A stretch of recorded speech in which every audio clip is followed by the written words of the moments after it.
I'm very excited to be back here at Bar-Ilan for the second conference, international conference on halacha and bioethics. Today, you will be exposed to the most current, cutting-edge biotechnologies in the area of genetics and reproductive medicine.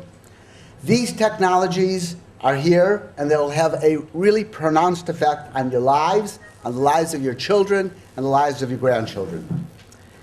And in this multidisciplinary conference, we have really recruited some of the most renowned experts in the areas of science, halacha, law, bioethics, and psychology to analyze how these new technologies will impact society.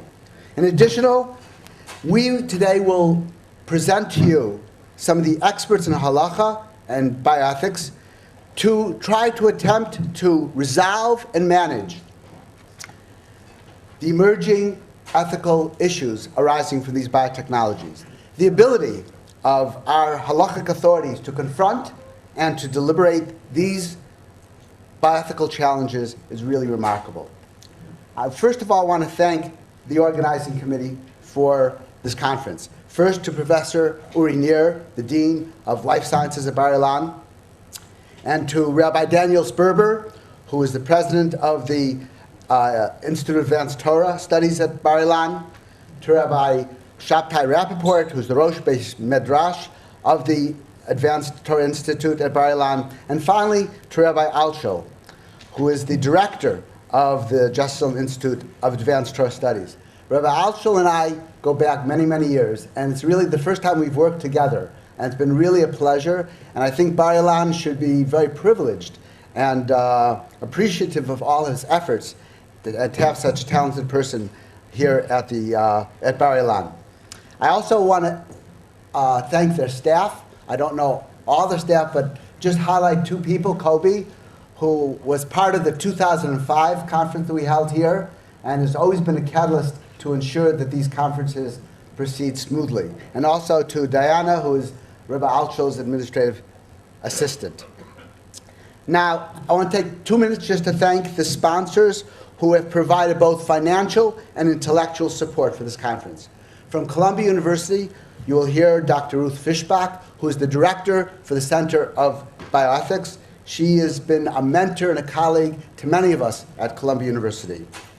And we have Dr. Kenneth Prager, who's professor of clinical medicine and also chair of the Medical Ethics Committee. And I must tell you that he faces some of the most challenging medical ethics dilemmas that our hospital faces on a daily basis. And his ability and capacity to deal and to resolve these real-life situations is really a Kiddush Hashem for us. And I will introduce Eric Schoen later. And I want to thank the people from Albert Einstein College of Medicine, the Dean, Dr. Ed Burns, who's a longtime colleague and friend, and for sending Dr. Gil Atzmon, who's professor, Department of Medicine and Genetics, who published one of the seminal works on Jewish population genetics that was highlighted in the Jerusalem Post last Friday, and it's a paper that we all look forward to reading to in the next few days.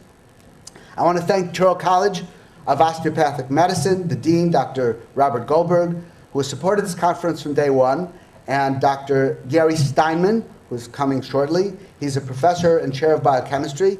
He is a professor who integrates and translates both clinical research and academic skills in the area of reproductive medicine. I would like to thank Dr. Tzvi Weinreb, who is the Executive Vice President Emeritus of the Orthodox Union. He's a clinical psychologist and probably one of the leading halachic psychologists in the world. I want to give thanks to the Jewish Press, to Jerry Wartsky, who is if you don't know him, he's a long life supporter of many Jewish causes in Israel. And I want to thank the Henry and Bertha and Edward Rothman Foundation, who has been generous in providing some support for this. And finally, I want to thank the International Academic Friends of Israel. IAFI, as it's called, is an organization that's devoted to promoting and supporting the free and open exchange of ideas and information in the international academic community. IAFI has been a major player in diffusing British, Norwegian, and even US university boycotts or attempts to boycotts against Israeli academics. And if you want more information, there should be some in your package. And they really have gone all out to try to limit the effect of these boycotts on Israeli academics. I want to give recognition to Nadav Kidron, who was part of the original conference and also a major player in making sure these conferences get off the ground. And finally, I have to say Achron Chaviv to Rabbi Moshe Tendler, who unfortunately could not come due to academic responsibilities at Yeshiva University. He is a firm supporter, both publicly and privately, in all these conferences, and a major player. So, as I speak all over the world, I'm constantly recognized and valued that our people, the Jewish nation, serves as the leader in promoting to all societies moral and ethical values, and especially in the area of medical ethics.